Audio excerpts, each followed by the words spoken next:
오늘 본문을 통하여서 함께 나눌 말씀의 제목은 영적 싸움을 위한 기도입니다. 영적 싸움을 위한 기도. 우리는 예수님을 믿음으로 구원을 받은 사람이라는 표현을 자주 사용하고 있는데요.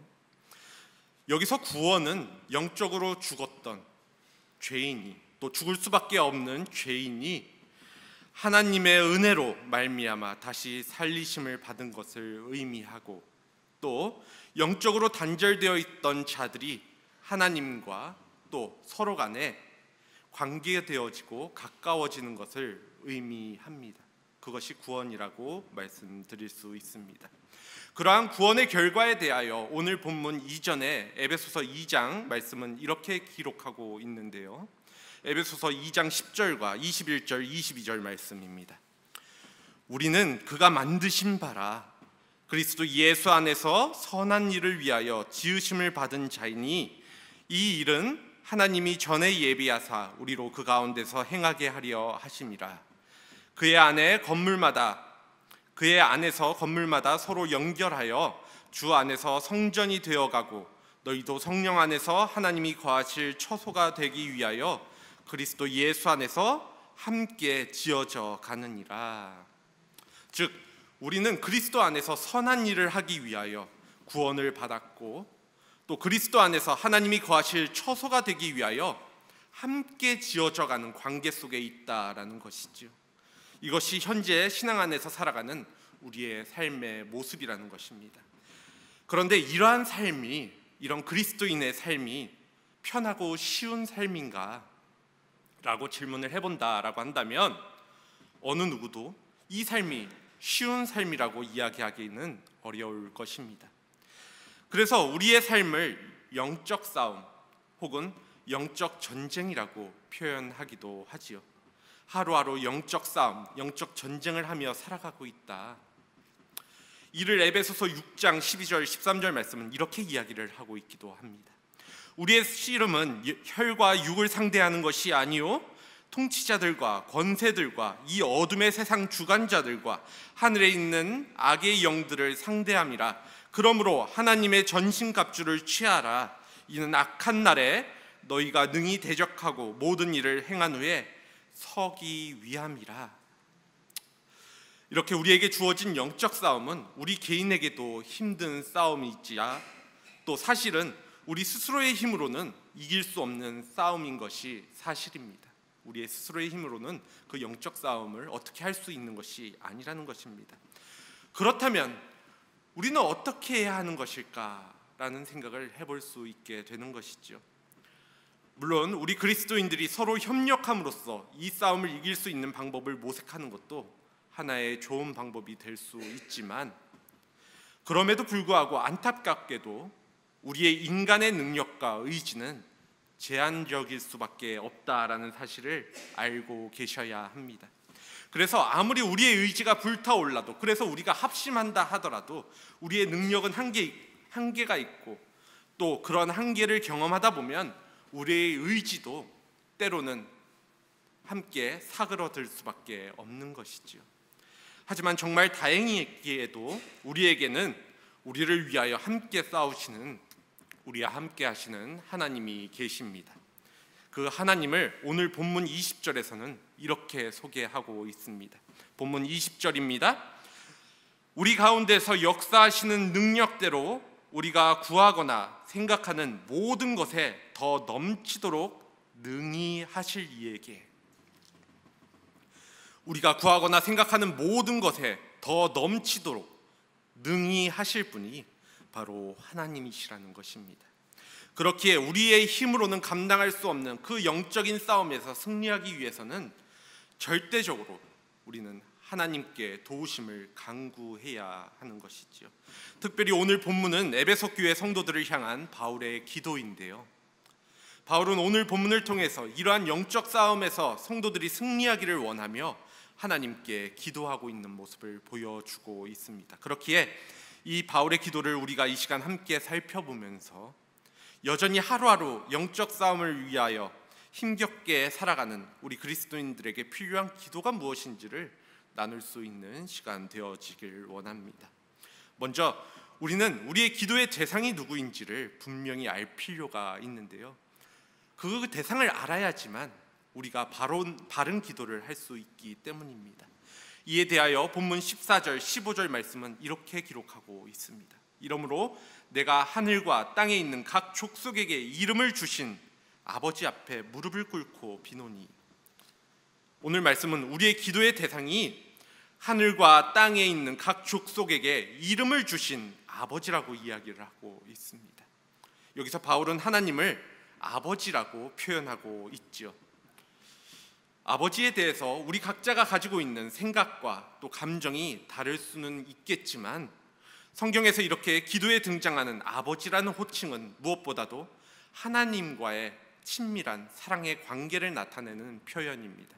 아버지와 자녀의 관계를 나타내는, 그 사랑의 관계를 나타내는 표현. 물론 원래부터 하나님과 우리가 이러한 관계였던 것은 아니었습니다. 성경은 하나님을 알기 전 하나님과 우리의 관계에 대해서는 본래 불순종의 자녀들, 불순종의 아들들이었고 본질상 진노의 자녀였다라고 말씀하고 있기 때문입니다. 그런데 하나님께서 그 기쁘신 뜻대로 우리를 예정하셔서 예수님으로 말미암아 자기의 아들들이 되게 하셨습니다. 그래서 우리는 하나님의 가족이 되었고 또 한 가족으로서 그 기업을 이어받을 상속자가 되고 함께 약속에 참여하는 자가 되게 되었습니다. 바울이 기록한 갈라디아서에서는 하나님의 자녀된 우리의 권리를 이렇게 이야기하고 있기도 합니다. 갈라디아서 4장 4절에서 7절 말씀입니다. 때가 차매 하나님이 그 아들을 보내사 여자에게서 나게 하시고 율법 아래 나게 하신 것은 율법 아래 있는 자들을 속량하시고 우리로 아들의 명분을 얻게 하려 하심이라. 너희가 아들임으로 하나님이 그 아들의 영을 우리의 마음 가운데 보내사 아빠 아버지라 부르게 하셨느니라. 그러므로 내가 이후로는 종이 아니요 아들이면 하나님으로 말미암아 유업을 받을지니라. 이렇게 하나님께 나아갈 때 우리는 더 이상 종으로서가 아니라, 내가 모르는 존재가 아니라 아들로서 또 자녀로서 딸로서 자리하게 되는 것이지요. 그래서 오늘 본문 직전인 에베소서 3장 12절에서 바울은 이렇게 이야기를 하고 있습니다. 에베소서 3장 12절 말씀인데요. 우리가 그 안에서 그를 믿음으로 말미암아 담대함과 확신을 가지고 하나님께 나아감을 얻느니라. 우리가 예수님을 그리스도로 믿음으로 하나님의 자녀가 되었기 때문에 하나님을 두려움과 떨림의 대상이 아니라 담대함과 확신을 가지고 하나님 아버지 앞으로 우리는 나아갈 수 있게 되었다라는 것입니다. 그리고 하나님은 우리를 사랑하시고 우리의 사랑하는 아버지 되시기 때문에 우리의 말을 또 우리의 기도를 언제나 들어주실 준비가 되어 있으신 것이지요. 뿐만 아니라 우리 기도를 들으시는 아버지는 하늘과 땅에 있는 각 족속에게 이름을 주신 분이시라고 오늘 말씀은 또 이야기하고 있기도 합니다. 하늘이든 땅이든 어디에 있는 누구에게든 그 모두에게 이름을 주신 분이 하나님이시라는 것이지요. 이는 곧 세상의 모든 족속을 창조하셨고 또 통치하는 권세가 우리의 기도를 들어주시는 아버지 하나님께 있다라는 의미입니다. 심지어 우리의 대적들조차도 또 하나님을 멀리하는 그들조차도 하나님의 통치 아래 있는 자들이라는 것입니다. 그러니 우리의 입장에서는 하나님 아버지보다 우리의 도움을 간구하기에 합당한 분은 없다라는 것이지요. 우리를 돕기를 원하시고 또 도울 수 있는 그러한 능력이 있는 분이 하나님이시라는 것입니다. 그래서 바울은 바로 그러한 하나님 앞에, 그러한 대상이 되어주시는 하나님 앞에 무릎을 꿇고 겸손히 그리고 간절하게 기도하고 있는 것입니다. 이러한 바울의 간절한 기도의 내용을 우리가 살펴보면 결과론적으로는 하나님께 우리가 어떻게 되기를 원하는지, 우리를 어떻게 하여 주시기를 구하는 것이긴 하지만 동시에 우리 믿는 자들의 입장에서는 우리가 어떻게 하여야 하는지에 대해서 말하고 있는 것이라고 볼 수도 있습니다. 예를 들어 어떤 사람을 위해서 우리가 기도를 하면서 하나님, 이 사람이 용서하는 마음을 가질 수 있게 해주세요 라고 기도를 한다라고 한다면, 이 기도는 하나님께 대하여 그 사람의 마음에 역사하셔서 그가 다른 이를 용서하기를 간구하는 기도가 될 수 있지요. 그리고 그리함과 동시에 이 기도는 실제로 그 사람이 이 기도의 내용을 듣는다라고 한다면 그에게 용서해야 할 것을 권면하는 기도가 되기도 하는 것입니다. 이 두 가지의 역할을 기도가 감당한다라는 것이죠. 지금 바울이 에베소 교회를 향한 기도의 내용을 기록하는 이유도 마찬가지라고 할 수 있습니다. 이것은 실제 하나님께 드리는 기도이기도 하고, 또 한편으로 그가 이렇게 기도한다고 에베소 교인들에게 알리는 것이기도 한 것이기에 이 기도는 그들을 향한 권면이기도 하는 것입니다. 오늘 이 기도의 내용을 보면 뭐뭐하며, 뭐뭐하고, 또 뭐뭐해서라는 표현들이 쭉 이어져 있다 보니까, 그래서 그 내용들이 길다 보니까 우리가 기도의 내용을 단 한 번에 이해하기가 쉽지 않은 것은 사실입니다. 하지만 다만 내용을 보면서 각각 이 독립된 기도의 제목이라기보다는 어떠한 연관성을 가지고 있는 하나의 기도의 제목이라고, 기도의 내용이라고 볼 수 있는데요. 이 기도가 궁극적으로 구하는 것은 19절 마지막에 기록되어져 있습니다. 19절 후반부 말씀입니다. 하나님이 모든 충만하신 것으로 너희에게 충만하게 하시기를 구하노라. 이는 어찌 보면 이 기도의 내용을 우리가 그냥 바라보면 이상하지 않지만 세세하게 바라보면 너무나도 인간으로서는 하기 너무 당돌하고, 또 한편으로는 신성모독적인 그렇게 보이는 기도의 내용이기도 합니다. 왜냐하면 골로새서 1장 19절을 보면 오늘 본문과 또 비슷한 형식으로 이렇게 말씀하시는 장면이 나오는데요. 아버지께서 모든 충만으로 예수 안에 거하게 하시고라는 말씀이 나오게 됩니다. 골로새서 말씀을 보면요, 이는 예수님의 신성에 대한 이야기를 할 때 이런 표현을 쓴다라는 것입니다. 아버지의 모든 충만함이 예수 안에 있기에 우리는 그 예수님을 하나님이라고 말할 수 있죠. 이러한 관점에서 바울의 기도와 이 골로새서 말씀을 함께 생각해 보면, 바울은 하나님의 모든 충만한 것이 성도들에게 충만하여지기를 원한다라고 이야기하니까 에베소 성도들이 하나님과 같은, 어떤 예수님과 같은 신이 되기를 구하는 것처럼 보이기도 합니다. 하지만 이것은 마치 통에 담겨 있는 바닷물과도 같은 이치입니다. 그것을 비유하면 그렇다라는 것입니다. 통에 가득 한번 바닷물이 담겨 있다라고 생각해 보시길 바랍니다. 그렇다면 그 바다의 전부는 아니지만 그 통에 담겨 있는 그 바닷물의 용량만큼은 바다로 가득 차다라고 우리는 표현할 수 있을 것입니다. 양적으로만 본다면 그것은 바다의 일부가 될 수 있지만 질적으로는 바닷물의 속성이 그대로 그 안에 있다라고 이야기할 수 있는 것이죠. 우리가 하나님의 충만함으로 충만하게 된다라는 것이 어떻게 보면 그러한 의미입니다. 물론 예수님은 우리와 같은 그러한 작은 통의 존재가 아니시지요. 예수님은 하나님의 무한하신 충만함을 모두 품으시는 무한하신 분이시기 때문입니다. 따라서 예수님은 하나님이라고 이야기할 수 있지요. 하지만 우리는 그렇지 못합니다. 우리는 그렇지 않죠. 그래서 우리는 하나님이 될 수 없고, 다만 하나님의 그 일부의 속성을 내 안에 그 담기는 통만큼 담을 수 있을 뿐입니다. 바울은 에베소서에서 뒷부분에서도 이와 비슷한 유형의 표현들을 사용하는데요. 에베소서 4장 13절 말씀입니다. 우리가 다 하나님의 아들을 믿는 것과 아는 일에 하나가 되어 온전한 사랑을 이루어 그리스도의 장성한 분량이 충만한 데까지 이르니니. 이 말씀은 우리가 비워지고 삼위의 하나님이 우리를 채우시는 것, 그리스도의 장성한 분량이 우리를 채운다라는 것에 의미가 되어진다라는 것을 이야기하는 말씀입니다. 이는 곧 우리가 온전히 하나님의 지배를 받는 것, 온전히 하나님께 사로잡히는 것, 그리하여서 우리의 말과 행동, 모든 삶이 하나님의 어떠하심에 그대로 드러나게 되어지는 것을 의미하고 있지요. 그리고 그럴 때 우리는 영적 전쟁에서, 영적 싸움에서 승리의 기쁨을 누릴 수 있게 되어집니다.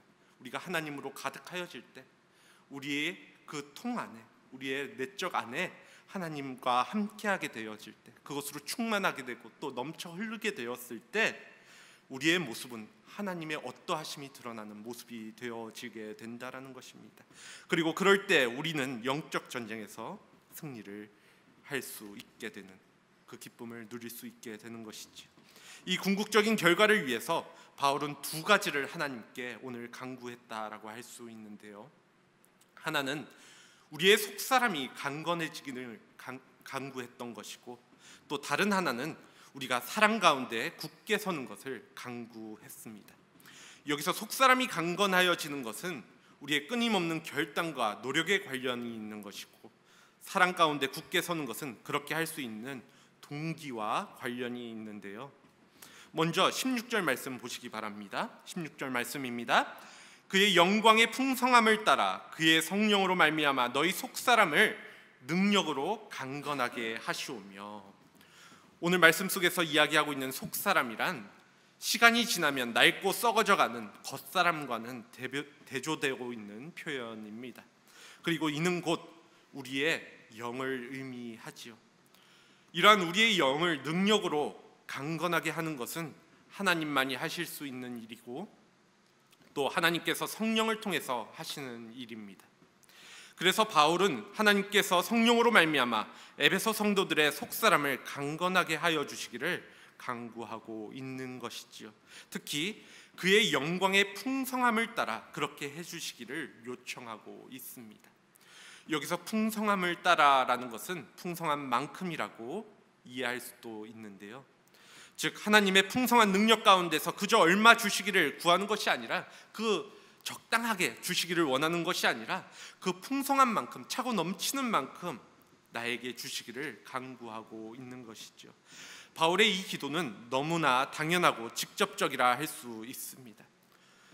우리가 물리적인 싸움을 한다라고 한다면 겉사람이 강해야 하겠지만, 영적인 싸움을 한다라고 한다면 당연하게도 우리의 영, 즉 속사람이 강해야 할 것입니다. 그래서 바울은 하나님께서 겉사람이 아닌 속사람을 강건하게 하여 달라고 구하고 있는 것입니다. 여기서 잠깐 우리의 기도를 한번 생각해 볼 수 있기를 원하는데요.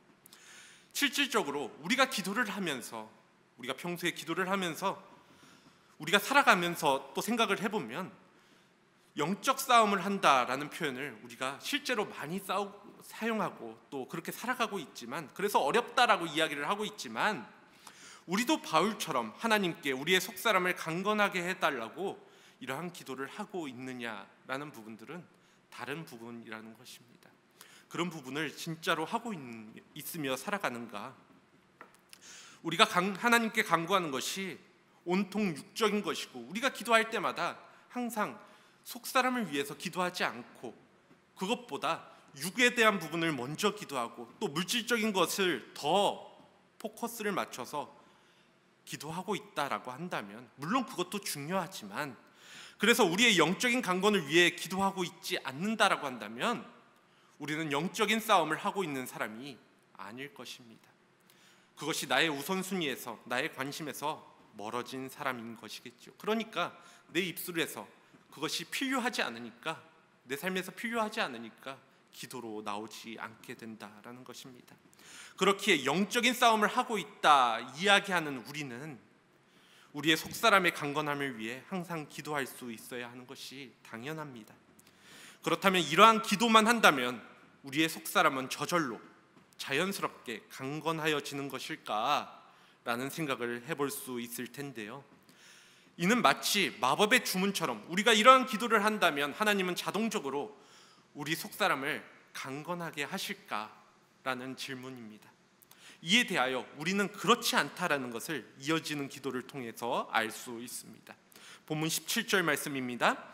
믿음으로 말미암아 그리스도께서 너희 마음에 계시게 하시옵고, 믿음으로 말미암아 그리스도께서 너희 마음에 계시게 하시옵고.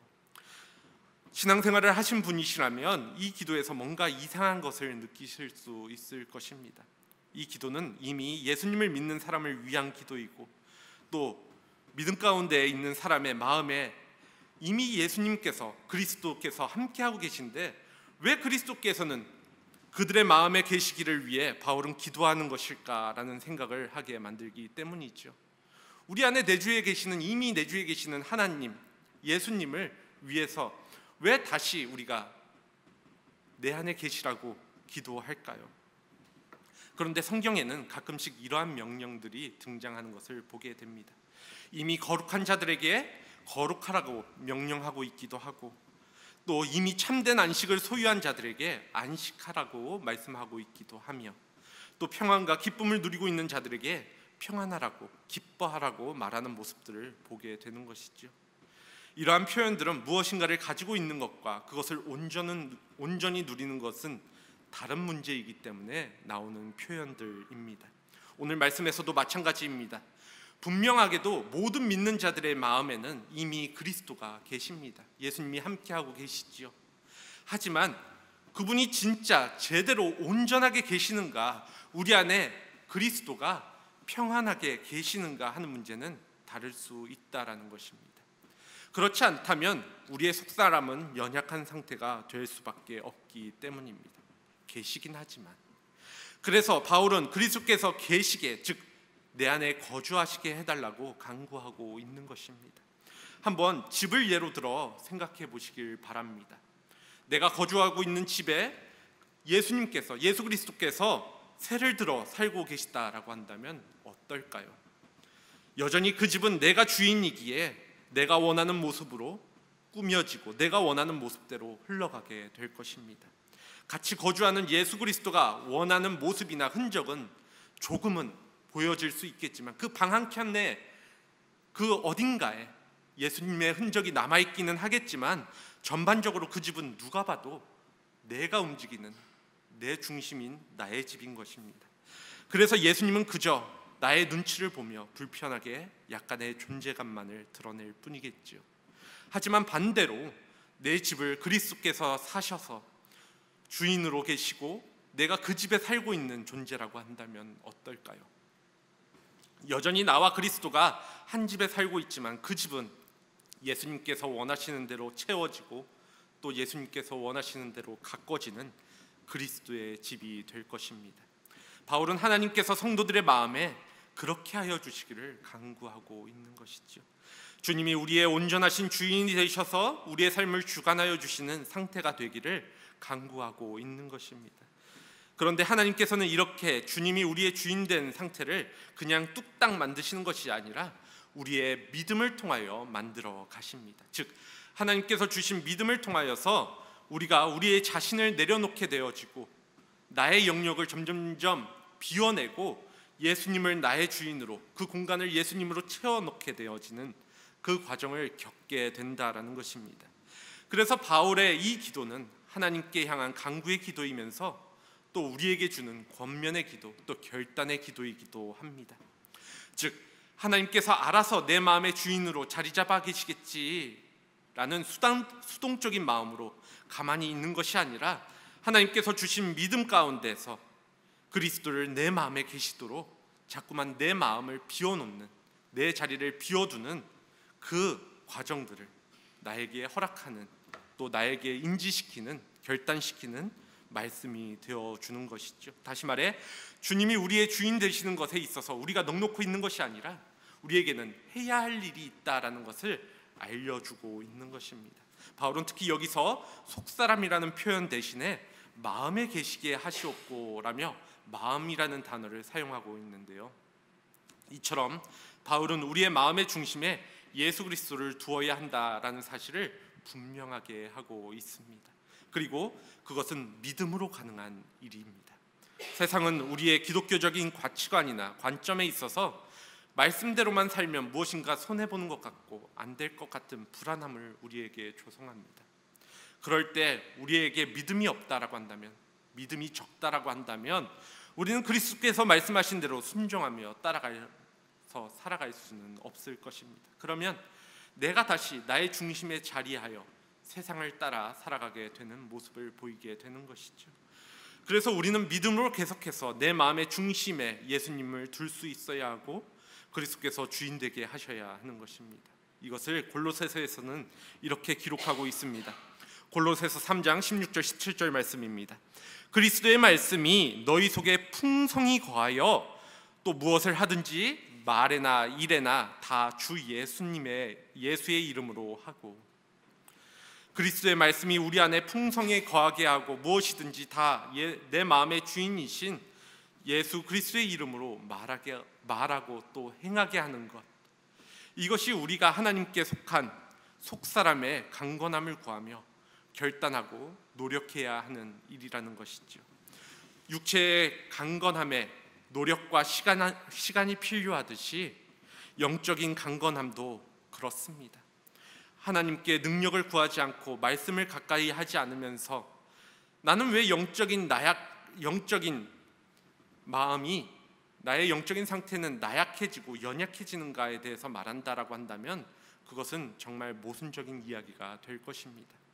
이것은 마치 내가 잘 먹지도 않으면서 잘 영양분을 섭취하지도 않으면서 또 운동도 하지 않으면서 왜 나는 키가 크지 않지? 왜 나는 왜소하지? 왜 힘이 약하지?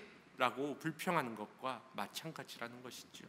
그렇게 우리가 예배를 마치며 파송사를 고백할 때에도 동일한 이야기가 나오지만 세상 가운데 살아가며 항상 말씀이 우리 속에 풍성하여지고 또 무슨 일을 하든지 주 예수 그리스도의 이름을 해야 한다라는 이 사실을 매번 생각하며 결단함으로 세상 가운데에서 그리스도인으로 살아갈 수 있어야 한다라는 것입니다. 그러한 훈련들을 통해서 내가 속사람이 더욱더 강건하여지고 또 믿음이 성숙되어져가는 그러한 강건하여지는 그 과정들을 거쳐야 한다라는 것이지요. 다음으로 바울은 계속해서 그렇게 노력할 수 있는 동기를 위해서 기도하는데요. 왜냐하면 우리에게 동기가 없다라고 한다면, 무엇을 강구하는 그 동기가 없다라고 한다면 이를 절대로 오래 할 수는 없기 때문입니다. 이렇게 영적인 강건함을 위한 노력의 동기는 바로 그리스도의 사랑입니다. 오늘 본문 17절 후반부에서 19절까지의 말씀입니다. 너희가 사랑 가운데서 뿌리가 박히고 터가 굳어져서 능히 모든 성도와 함께 지식이 넘치는 그리스도의 사랑을 알고 그 너비와 길이와 높이와 깊이가 어떠함을 깨달아. 바울은 궁극적으로 성도들이 그 너비와 길이와 높이와 깊이를 알 수 없는 그 예수 그리스도의 충만한 사랑을 우리 모두가 깨달아 알 수 있게 되기를 위하여 기도하고 있습니다. 너비와 길이와 높이와 깊이라는 표현은 꼭 그리스도께서 보여주신 사랑의 어떠한 모습을 강조하는 표현이라기보다는, 그 어떠한 디테일을 강조하는 표현이라기보다는 예수 그리스도의 사랑이 그렇게 크고 또 온전하다, 완전하다라는 것을 나타내는 표현인데요. 우리는 이 표현들을 통해서 예수 그리스도의 사랑의 여러 가지 측면들을 생각해 볼 수 있습니다. 먼저 예수님의 사랑은 이방인이든 또 유대인이든 그 어떤 사람이든 관계없이 차별이 없다라는 면에서 우리 모두에게 주어졌다라는 점에서 그 사랑의 넓이를 알 수 있습니다. 그리고 그 사랑이 창세 전부터 계획되어졌고 시작되어졌고 영원히 계속되어진다라는 측면에서 보면 우리 주님의 사랑의 그 길이를 알 수 있지요. 또 그 사랑의 높이와 깊이는 죄인인 우리를 형제라 부르시기를 부끄러워하지 않으시고 우리와 같은 인간의 모습이 되어주시고 또 우리를 자신과 같은 형상으로 변화시키셔 함께 다스리게 하시는 것을 통해서 그 사랑의 높이와 깊이를 우리는 알 수 있습니다. 그리스도께서 우리를 위하여 하신 그 모든 일은 사실 우리의 이성이나 지식 또 상식으로는 이해할 수 있는 것들이 아닙니다. 그렇게 하실 이유가 없는 일을 예수님께서 기꺼이 하셨기에 그 사랑은 참 완전한 사랑이다, 그 사랑이 참 온전한 사랑이다 이야기할 수 있고, 결과적으로 그 사랑을 아는 자들이 바로 그리스도인들이라고 이야기할 수 있죠. 그 사랑을 깨달은 자들만이, 그 사랑을 알고 이해하는 자들만이 예수님을 그리스도로 믿을 수 있다라는 것입니다. 다만 우리가 그리스도인이라 그 사랑을 안다 하지만 주님의 그 사랑의 크기를 모두 다 알지는 못합니다.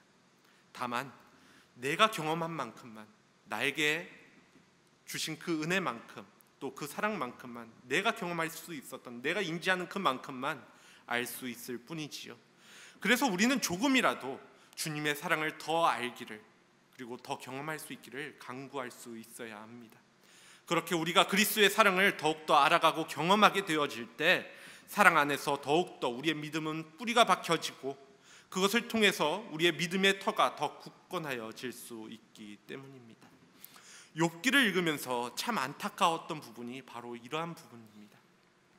욥은 하나님을 알고 있었지만 그의 하나님을 아는 지식은 굉장히 제한적이었습니다. 그 이전의 모습을 보면 그러했다라는 것이죠. 특히 하나님의 사랑에 대해서 잘 알지 못하였습니다. 그래서 그에게 뜻하지 않는 고난이 찾아왔을 때, 그 고난의 이유나 목적을 다 이해하지 못했을 때 욥은 마치 하나님께서 자기의 원수가 되시고 이제는 더 이상 자신을 사랑하지 않으시는 것처럼 여겨졌기 때문에 그 자조 섞인 이야기를 하게 되는 모습을 보게 됩니다. 하나님을 원망하고 또 자조 섞인 이야기를 하게 되는 모습, 성경을 통해서 확인할 수 있지요.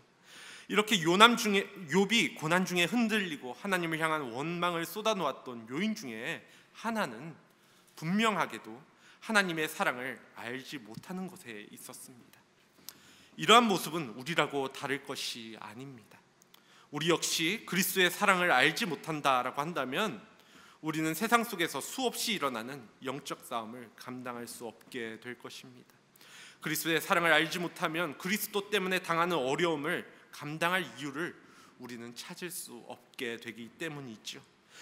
그래서 그 어려움을 감당하느니 차라리 그리스도를 버리는 게 더 낫다, 더 나에게 유익하다 생각하게 될 수도 있을 것입니다. 그렇게 우리는 우리를 향하신 예수 그리스도의 그 사랑을 바로 알 수 있어야 합니다. 비록 우리의 한계를 뛰어넘는 사랑이기 때문에 그 그리스도의 사랑을 온전히 다 알 수는 없지만 조금이라도 더 넓게, 그리고 조금이라도 더 길게, 더 높게, 더 깊이 그 사랑을 깨달아 알 수 있도록 우리의 믿음은 더욱 깨달아 알수록 우리의 믿음은 더욱 견고해질 수 있는 것이라는 사실을 깨달음으로 기도해야 하는 것이죠. 그렇다면 우리는 그 사랑을 어떻게 이해할 수 있을까? 어떻게 알 수 있을까? 생각해 본다면 당연히 그 사랑은 말씀을 통해서 우리는 알 수 있습니다. 그리고 무엇보다도 그 사랑의 절정인 십자가를 통하여서 우리는 그 사랑을 조금이라도 더 잘 이해할 수 있게 될 것입니다. 또 우리가 말씀에 순종할 때 하나님께서 주시는 은혜를 통해서, 또 우리가 연약할 때 하나님께서 주시는 위로와 은혜를 통해서 역시 그 사랑을 알 수 있습니다. 뿐만 아니라 바울은 그러한 개인적인 차원뿐만 아니라 성도들이 함께 그 사랑을 아는 것을 이야기합니다. 왜냐하면 성도들 각자가 그렇게 그리스도의 사랑을 알고 닮아서 사랑 안에서 견고하여질 때 우리는 그리스도의 사랑을 다른 성도들을 통해 경험할 수 있고, 또 그렇게 그리스도의 사랑을 더욱 알아가는 선순환을 교회 가운데에서 확장하여서 기대할 수 있게 되기 때문입니다. 어쩌면 오늘날 교회는 성도들이 가까이 하는 것이 너무나도 부담스러운 상태가 되어 있는지도 모르겠습니다. 그래서 서로가 서로 적당한 거리를 두려고 하고, 또 그렇게 해야 서로가 상처를 덜 받을 수 있다라는 생각을 하시는 분들도 있다라는 것 잘 알고 있습니다. 물론 우리의 관점에서 보면 서로 덜 보고 서로 덜 교제하고 그래야 다툼이 없고 또 갈등이 줄어들기는 할 것입니다. 부부간에서도 보면 같이 있으면 계속 부닥치다 보니까 서로 떨어져 있는 경우들을 보게 되어지지요. 하지만 만약 우리 교회가 그렇다라고 한다면, 그래서 서로 교제가 없고 관심도 없는 교회라고 한다면 정말 우리가 지식에 넘치는 그리스도의 사랑을 아는 자들이라고 말할 수 있고, 또 세상이 알 수 없는, 세상이 경험하지 못한 사랑을 우리가 알고 경험했다라고 말할 수 있을까 생각해 보게 됩니다. 만약 우리 가운데 좋지 않은 일이 생겨도 아무도 관심이 없고 아무도 그 불안함과 슬픔 가운데 있는 가족들을 바라보고 있지 않다라고 한다면, 그래서 위로하지 않는다라고 한다면, 그러한 우리 교회를, 그리스도의 사랑을 아는 교회, 그러한 공동체라고 어느 누구도 이야기하기는 어려울 것입니다. 그리고 그러한 우리를 바라보며 사람들은 저들은 말로만 사랑한다라고, 저들은 말로만 가족이라고 이야기한다라고 비웃겠죠.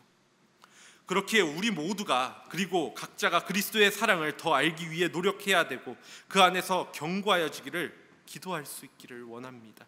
그리고 그 사랑을 알기에 다른 사람들을 바라볼 수 있는 공동체 되어지기를 원합니다. 정리하면 우리는 우리의 속사람이 능력으로 강건하여지기를 항상 하나님께 구해야 하고 그리스도께서 마음에 계시도록 노력해야 합니다. 그리고 그 모든 노력을 그리스도의 사랑이라는 동력으로 가능하기에 우리는 그리스도의 사랑을 알아야 합니다. 그리고 이 모든 것의 결과로 우리는 하나님을 닮아 하나님의 형상으로서의 삶을 살아갈 수 있게 되어지는 것이죠. 바울은 궁극적으로 하나님께서 이 모든 것을 에베소 교회 성도들에게 주시기를 무릎 꿇고 간절히 기도하고 있습니다. 그리고 바울은 그 확신 가운데 이 기도를 찬양으로 마무리하는데요. 오늘 본문 마지막입니다. 본문 20절 21절 말씀입니다. 우리 가운데서 역사하시는 능력대로 우리가 구하거나 생각하는 모든 것에 더 넘치도록 능히 하실 이에게 교회 안에서와 그리스도 예수 안에서 영광이 대대로 영원 무궁하기를 원하노라. 아멘. 오늘 바울의 기도는 우리가 구하거나 생각하는 모든 것에 더 넘치도록 능히 하실 하나님을 향한 확신 가운데에서 하나님의 역사하시는 능력대로 구하는 기도였습니다. 우리는 기도하며 우리 나름대로 최선을 다하지만 결국 모든 것을 하게 하시는 분은 하나님이시라는 사실을 알아야 합니다. 그리고 우리에게 성령을 주신 분도 하나님이시고 예수 그리스도를 믿는 믿음을 주신 분도 하나님이시며 또 우리를 먼저 사랑하시는 분도 하나님이십니다. 그렇기에 우리가 조금이라도 더 영적으로 강건해진다면, 즉 우리가 조금이라도 더 영적으로 자라나고 영적인 싸움에서 승리하며 살아가며 그리스도의 모습을 조금씩 닮아간다면 그것은 모두 하나님께서 하신 일이 분명합니다. 그러니 그런 하나님께 대대로 영원 무궁하게 영광이 있는 것, 영광을 올려드리는 것은 우리의 입장에서 보면 당연한 일인 것이지요. 말씀을 정리하며 바울의 기도의 내용을 생각해 본다면 오늘 말씀 속에서, 그 기도의 내용 속에서 성부, 성자, 성령 하나님이 모두 언급되어져 있음을 알 수 있습니다. 성령의 능력을 따라 속사람이 강건하게 되고 믿음을 따라 그리스도 예수께서 우리 안에 내주하게 되시고 그리스도의 사랑을 따라 깨달아 하나님의 충만함으로 충만케 되는 것을 강구하고 있기 때문이지요. 그래서 이 말씀은 우리의 영적 싸움에서 영적 강건과 충만함을 위해 삼위의 하나님께서 우리 안에서 어떻게 일하고 계시는 것을 보여주는 말씀이자 그렇게 삼위의 하나님께서 일하여 주시기를 간구하는 기도의 내용입니다. 서두에서도 언급드렸지만 우리의 일상 속에서 언제나 영적 싸움을 싸우며 살아가는 사람들이 우리들입니다. 그러한 의미에서 보면 우리의 일상, 또 개인의 삶, 우리의 가정, 우리의 교회, 또 직장, 사회가 우리의 전쟁터일 수 있습니다. 따라서 우리 그리스도인들은 이 싸움에서 벗어나 편하게 살 수는 없습니다. 세상과 우리 기독교인들은 가치관이나 관점이 다르다 보니까 끊임없이 부닥치는 부분이 생길 수밖에 없기 때문이죠. 그래서 우리는 종종 그 싸움에 내 중심이 흔들리기도 하고 기운을 잃고 넘어지거나 좌절하기도 합니다. 그래서 내가 조금 더 드러날 때도 있고 그리함으로 그 싸움을 멈추고 싶어 할 때도 있지요. 그런데 이 땅에서 그러한 영적 싸움을 멈추는 유일한 방법은 내가 세상과 타협하거나 항복하는 순간뿐입니다. 항복하고 다시 이전의 삶으로 돌아가면 그러한 고민이나 부닥침을 피할 수 있는 것이죠. 그렇기에 우리가 그리스도인으로서 사는 것이 세상 사람들과 다르지 않고 너무나 편하고 좋기만 하다라고 생각하신다면 어쩌면 마땅히 싸워야 할 싸움을 싸우고 있지 않기 때문일 수 있다라는 것을 한 번쯤은 생각해 보실 수 있기를 원합니다. 오늘도 치열한 그 영적 싸움을 삶 가운데 하고 있는 분들은 어쩌면 그 싸움이 너무나도 힘들어서 그만하고 싶다, 멈추고 싶다, 항복하고 싶다라는 생각이 들 때도 있으실 것입니다. 하지만 그런 생각이 들 때마다 오늘 말씀 속에 바울의 기도를 다시 한번 되짚어보고 또 묵상할 수 있기를 원합니다. 그리고 이를 위하여 우리가 마주하게 되는 모든 영적인 싸움 가운데에서 그 기도에 힘입어 승리할 수 있는 우리 한사랑교회 공동체 모두가 되어질 수 있기를 간절히 소원합니다. 이 시간 함께 기도하도록 하겠습니다.